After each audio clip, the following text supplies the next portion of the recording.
It was 8:19 p.m. CEST on Friday, August 8, 2025, when Jake Harper rolled his beat-up Ford pickup into the dimly lit parking lot of his modest apartment in Austin, Texas. The clock on his dashboard blinked accusingly as he killed the engine, the day's grime still clinging to his hands. From a 12-hour shift at Harper's auto shop, the air outside was thick with the scent of mesquite and the faint hum of cicadas. A typical late summer night in the Lone Star State. But tonight wasn't just another night. It was the eve of the biggest day of his life. Tomorrow, at 10 a.m. sharp, he'd meet Emily Harper's family, the oil-rich Harpers, whose sprawling estate in the hill country could make a Hollywood set blush. Jake, a 32-year-old mechanic with calloused hands and a heart too big for his paycheck, felt the weight of it all settle on his shoulders. Inside his one-bedroom apartment, the air conditioner rattled like an old friend, barely keeping the heat at bay. He kicked off his boots, the leather scuffed from years of crawling under cars, and grabbed a cold Lone Star beer from the fridge. Emily, his fiancée of 6 months, had warned him about her parents, Richard, a silver-haired titan with a voice like gravel, and Margaret, a pearl-clad queen who judged a man by his cufflinks. They weren't just rich, they were Texas royalty. Their wealth built on black gold and generations of shrewd deals. Jake's only suit, a Navy number he'd bought on clearance 5 years ago, hung in the closet, its sleeves slightly frayed. He'd polished his one pair of dress shoes until they gleamed, but the mirror told him the truth. He looked like a fish out of water next to their world.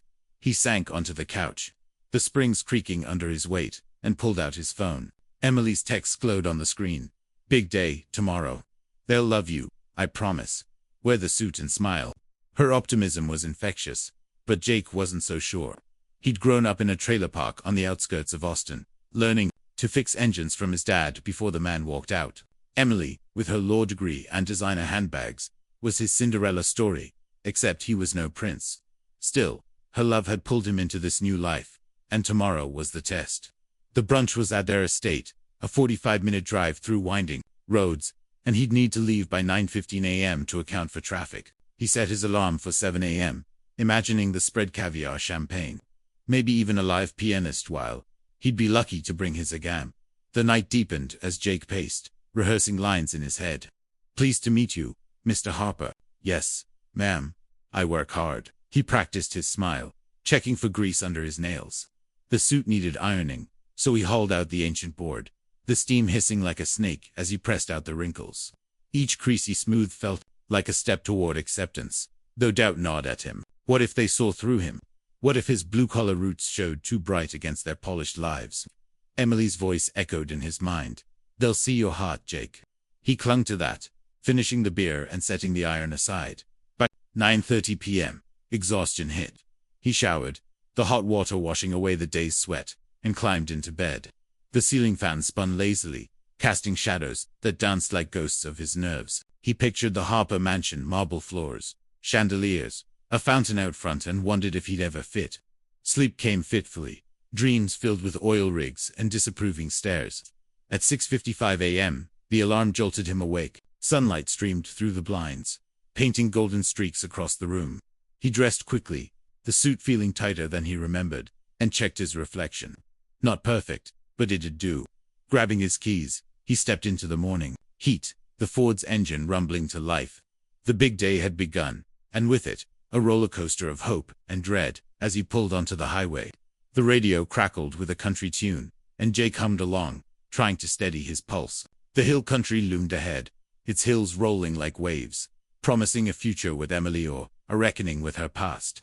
Little did he know, the day would veer far off course, turning a simple meeting into a tale of kindness, courage, and unexpected twists. For now, though, it was just Jake, his truck, and the road to the Harpers, a blue-collar dreamer, chasing a shot at love, in a world that might never understand him. The morning sun climbed higher over Austin, Texas, casting a golden glow across the highway as Jake Harper steered his Ford pickup toward the Harper estate. It was 9:07 a.m. on Saturday, August 9, 2025, and the clock was ticking. The brunch with Emily's in-laws loomed just 53 minutes away, and Jake's nerves buzzed like the cicadas he'd left behind. His suit jacket hung neatly on the passenger seat, freshly ironed, and the $20 bill from last night's beer sat beside it, a small victory after a restless sleep. The radio played a soft Willie Nelson tune, but Jake's mind was elsewhere, rehearsing his handshake and praying the oil stains on his soul wouldn't show. Then, about 10 miles from the city limits, he saw her. An old Chevy Impala sat slumped on the shoulder, its hood propped open like a wounded bird. Smoke curled lazily into the air, and beside it stood an elderly woman, her white hair catching the sunlight. She waved a frail hand, her face a map of worry lines. Jake's foot eased off the gas, instinct warring with his schedule. He was already cutting it close, and the Harpers weren't known for patience. But the image of his dad teaching him to fix a carburetor on a rainy afternoon flashed in his mind. "You help folks when they need it, son," his dad had said. Jake sighed, flicked on his blinker, and pulled over. Her name was Clara Jenkins, a sprightly 78-year-old with a southern drawl that wrapped around her words like honey. "Oh, bless you, young man," she said, her voice trembling as she leaned on a cane. "This old girl just gave out on me. I'm trying to get to my granddaughter's place in Round Rock." Jake nodded, peering under the hood. The alternator was shot, wires frayed like an old rope. Luck was on his side. He kept a spare in his toolbox, a habit from years of roadside rescues. "Let's see what we can do," he said, rolling up his sleeves. The suit jacket stayed on the seat. This was going to get messy. The repair was a dance of precision and grit. Jake's hands moved with the muscle memory of a decade in garages, tightening bolts and reconnecting circuits. Clara watched, perched on a nearby rock, regaling him with stories of her youth dances at the VFW hall, a husband lost to cancer. Her warmth eased the tension in Jake's chest, though every glance at his watch, 9:22 a.m., sent a jolt through him. The alternator swap was straightforward, but the heat was relentless, beads of sweat mixing with grease on his forehead. By 9:38 a.m., the Chevy's engine sputtered to life, a triumphant growl that made Clara clap her hands. "You're a miracle worker," she exclaimed, her eyes misty. Jake wiped his hands on a rag, the suit jacket now a distant dream as his shirt clung to his back. He'd lost nearly 40 minutes, and the estate was still 25 minutes away. Clara fished a crumpled $20 bill from her purse, pressing it into his palm. "Take it, please. It's all I got." Jake shook his head, folding her fingers back over the money. "No, ma'am. Just glad to help. Drive safe now." She hugged him, her frail arms surprisingly strong, and he felt a surge of pride. As she drove off, waving through the window, Jake climbed back into his truck. The clock read 9:45 a.m. Late, but the choice to stop felt right, a thread of his father's legacy woven into the day. The highway stretched ahead, the hill country's green hills rising like a challenge. Jake floored it, the Ford's engine whining, his mind racing with excuses. Would Emily understand? Would the Harpers? The $20 bill lay on the seat, a quiet witness to his detour. Little did he know, this unexpected choice would ripple far beyond the roadside, intertwining his fate with Clara's in ways he couldn't yet imagine. The radio crackled back to life, a country ballad about second chances, and Jake gripped the wheel, steeling himself for the storm ahead. The big day was veering, of course, but in that moment, he wouldn't have changed a thing. The clock on Jake Harper's dashboard glowed 9:47 a.m. as his Ford pickup roared down the highway toward the Harper estate. The hill country's rolling hills blurring past on that warm Saturday, August 9th, 2025. The air inside the cab was thick, with the scent of motor oil and sweat, a stark contrast to the pristine world he was racing toward. His suit jacket lay crumpled on the passenger seat, stained with grease from his impromptu roadside rescue of Clara Jenkins, and his once crisp white shirt clung to his back. The $20 bill she'd tried to give him rested beside it, a silent reminder of the choice that had cost him dearly. With the brunch at 10 a.m. now, just 13 minutes away on 25 miles still to go, Jake's heart pounded like a drum in a honky-tonk band. The repair had taken longer than he'd hoped. Each turn of the wrench a battle against time. Clara's gratitude had warmed him, her hug lingering like a badge of honor, but the clock was an unforgiving judge. He pushed the truck harder, the engine groaning as he weaved through sparse traffic, the radio silenced to keep his focus sharp. His mind raced with the fallout, Emily's nervous smile, her father Richard's steely glare, her mother Margaret's arched eyebrow. They'd expect punctuality, a trait Jake associated more with Swiss watches than his blue-collar life. The cost of kindness was stacking up grease-stained clothes, a tardy arrival, and the risk of alienating the Harpers before he even spoke. At 10:02 a.m., the estate's wrought iron gates loomed ahead, their grandeur mocking his disheveled state. He skidded to a stop, the gravel crunching under his tires, and grabbed the jacket, brushing at the stains futilely. The mansion rose like a marble titan, its chandeliers glinting through floor-to-ceiling windows, a fountain splashing in the courtyard. Jake leaped out, smoothing his hair, and hurried toward the entrance. The butler, a man with a face carved from stone, opened the door with a raised brow. "You're late, sir," he intoned, leading Jake through a hall lined with oil paintings of stern-faced ancestors. The murmur of voices grew louder, and Jake's stomach twisted.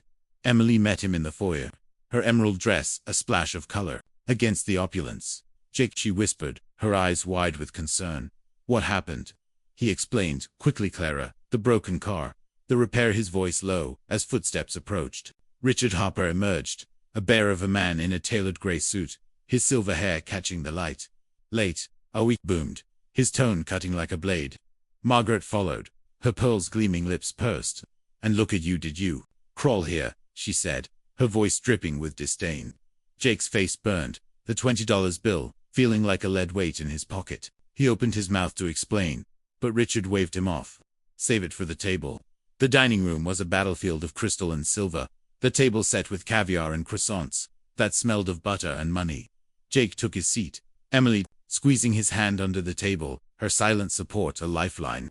The Harpers' cold stares bore into him as a maid poured champagne, the clink of glasses amplifying the silence. "Punctuality is respect," Richard said, slicing into a quail egg. "Kindness is fine, but it doesn't pay the bills." Margaret nodded, her fork poised like a weapon. "We expected better, Jacob." The name stung. Only his mom called him Jacob, and never with that edge.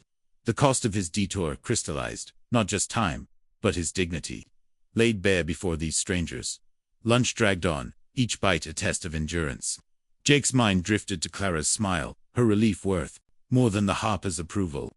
But the grease on his sleeve, the missed minutes, they weighed him down. At 10:45 a.m., as coffee was served, Emily leaned close. "They'll come around," she murmured, but her doubt mirrored his. The $20 bill burned in his pocket, a symbol of a choice that might cost him everything. Little did he know that kindness would soon turn the tables, weaving Clara back into his story in a way that would shock the Harpers and redeem him. For now, though the cost felt steep, a price paid in sweat and silence under the mansion's glittering gaze. The clock ticked toward 10:47 a.m. on Saturday, August 9, 2025, as Jake Harper sat stiffly at the Harper Estate's dining table, the clink of silverware against porcelain slicing through the tense silence. The sprawling mansion in the Texas Hill country gleamed under the midday sun, its marble floors and crystal chandeliers, a stark contrast to the grease-streaked mechanic, now seated among its elite. The brunch had begun 47 minutes ago, and Jake's late arrival, courtesy of his roadside rescue of Clara Jenkins, hung over him like a storm cloud. His navy suit, once his pride, was a crumpled mess, the jacket draped over his chair to hide the oil stains. The $20 bill from Clara weighed heavily in his pocket, a quiet testament to the kindness that had cost him this icy reception. Emily sat beside him, her emerald dress a beacon of warmth in the frigid room, her hand brushing his. Under the table, in a silent plea for courage, across the table, Richard Harper loomed, his silver hair catching the light like a crown, his gray suit impeccable. His steely eyes assessed Jake with the precision of a businessman eyeing a bad investment. Beside him, Margaret Harper sipped her champagne, her pearls glinting as her lips curled into a thin, disapproving line. The maid cleared the quail eggs, and the air thickened with unspoken judgment. Jake shifted, the chair creaking, and felt every eye on him. "So, Jacob," Richard began, his voice a low growl that echoed off the high ceilings, "you think showing up late is how you impress us?" The use of his full name reserved for his mother's scoldings made Jake wince. He straightened, forcing a smile. "Sir, I had to help an old lady with her car. It broke down, and Richard cut him off with a raised hand, the gesture as commanding as a gavel. "Excuses won't run an empire, son. Punctuality is the backbone of success." Margaret nodded, her fork tapping the table like a metronome. "And that attire," she said, her tone dripping with condescension. "Did you borrow it from a garage sale?" A ripple of laughter, sharp and cold, came from a cousin seated at the far end, and Jake's face burned. Emily squeezed his hand, her voice soft but firm. "Dad, Mom, he was doing something kind. That's who Jake is." Her defense only seemed to stoke the fire. Richard leaned forward, his elbows on the table, a king addressing a peasant. Kindness is a luxury, Emily. We deal in results. This mechanic's delay shows a lack of discipline. The word mechanic landed like a slap, and Jake's jaw tightened. He'd spent years building a life with his hands, fixing what others broke, but here, it was a mark of shame. Margaret chimed in, her smile brittle. We expected someone polished, dear, not someone who smells of oil. The room felt smaller, the walls closing in as the Harpers dissected him. A maid refilled their glasses, her eyes averted, and Jake wondered if she pitied him. He thought of Clara's grateful hug, her car rumbling back to life, and clung to that warmth. But here, it was a currency they didn't accept. The conversation shifted to oil futures and stock portfolios, leaving Jake adrift. He nodded when appropriate, his tongue heavy with unsaid words. Emily tried again, her voice rising. He's honest and good-hearted. That's worth more than money. Richard's laugh was a bark. In our world, heart doesn't balance. The books by 11:15 a.m. The meal wound down, the tension unbroken. Dessert, a towering chocolate torte arrived, but Jake's appetite had fled. Margaret dabbed her lips with a napkin, her gaze lingering on his stained sleeve. Perhaps next time, Jacob, you'll prioritize us over stray cars. The remark stung, and Jake's fists clenched under the table. Emily's eyes flashed with anger, but she held her tongue. The cold welcome had solidified into a wall, and Jake felt the cost of his kindness more keenly than ever. Little did they know, the tide was about to turn, with Clara's unexpected return poised to shatter that icy facade. For now, though, Jake sat silent, a stranger in a kingdom of wealth, his heart the only thing keeping him upright. The clock in the Harper Estate's dining room ticked past 11:20 a.m. on Saturday, August 9, 2025, as the chocolate torte sat half-eaten on the table, its rich aroma unable to sweeten the bitter air. The Texas Hill Country sun streamed through the floor-to-ceiling windows, casting long shadows across the marble floor. But the warmth didn't reach Jake Harper. Seated among the opulent trappings of the Harper family crystal chandeliers, oil paintings of stern ancestors, he felt more like a trespasser than a guest. His grease-stained suit jacket hung over his chair, the $20 bill from Clara Jenkins burning a hole in his pocket, and the cold welcome from Richard and Margaret Harper still echoed in his ears. Emily's hand rested on her green dress, a lifeline in the sea of their disapproval. But even her support couldn't shield him from the weight of the moment. Richard leaned back in his chair, swirling his coffee with a silver spoon, his silver hair glinting like a general's medal. "Well, Jacob," he said, his voice a low rumble, "I suppose we'll have to see if you can rise above your roots." Margaret nodded, her pearls clicking as she adjusted her necklace, her lips curling into a faint smirk. "A mechanic's heart is noble, dear, but it won't hold up in our circle." The words cut deep, and Jake's jaw tightened, his mind flashing to Clara's grateful smile on the highway. He opened his mouth to defend himself, but the doorbell's sharp chime sliced through the tension, halting the conversation. The butler, a stoic figure in black, appeared at the door, his expression unreadable. "A visitor, sir," he announced, stepping aside to reveal an unexpected sight. Clara Jenkins, the elderly woman Jake had rescued earlier. Her white hair was neatly pinned, her Sunday best a faded lavender dress clashing with the room's grandeur. She leaned on her cane, her eyes scanning the table before landing on Jake.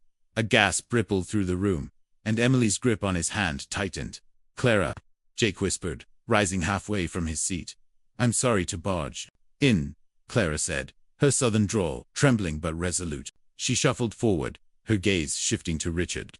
"I tracked you down, young man, after you fixed my car. But I owe more than thanks. I owe this family an apology." The room fell silent, the clink of silverware replaced by held breaths. Richard's brow furrowed, his coffee cup pausing mid-air. "What are you talking about, woman?" he demanded, his tone wary. Clara straightened, her voice gaining strength. "Years ago, when my family lost everything in the '80s oil crash, your father, God rest his soul, helped us, loaned us money, kept us from the streets. I was just a girl then, but I never forgot. We drifted apart, and I fell out of touch." Margaret's hand flew to her mouth, her pearls forgotten, while Richard's face paled, the color draining like ink from a spilled well. "You're a Jenkins," he muttered, recognition dawning. Clara nodded. "A distant cousin, yes. I came to thank Jake because his kindness reminded me of that debt." The revelation hung heavy, a bridge between past and present. Emily's eyes widened, and she squeezed Jake's hand again, a smile breaking through her shock. Richard set his cup down, his hands trembling slightly. "I didn't know," he said, his voice softer now. "We thought your line was gone." Margaret, usually so composed, dabbed at her eyes with a napkin, her cold facade crumbling. Clara turned to Jake, her smile warm. "This man's heart saved me today, and it's the same heart that saved us once." For a moment, no one spoke, the room filled with the hum of realization. Then Richard stood, crossing to Jake with an outstretched hand. "Maybe I misjudged you," he admitted, his grip firm. "That kindness, it's in our blood too." Margaret joined, her smile tentative but genuine. "Welcome to the family, Jacob." Emily threw her arms around him, tears in her eyes, and the tension dissolved into laughter and embraces.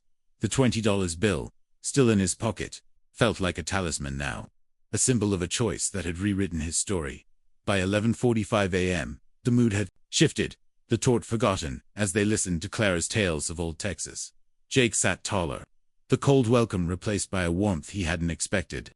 The truth had revealed not just a family secret, but a bond forged in kindness, uniting a mechanic and a dynasty under the hill country sky.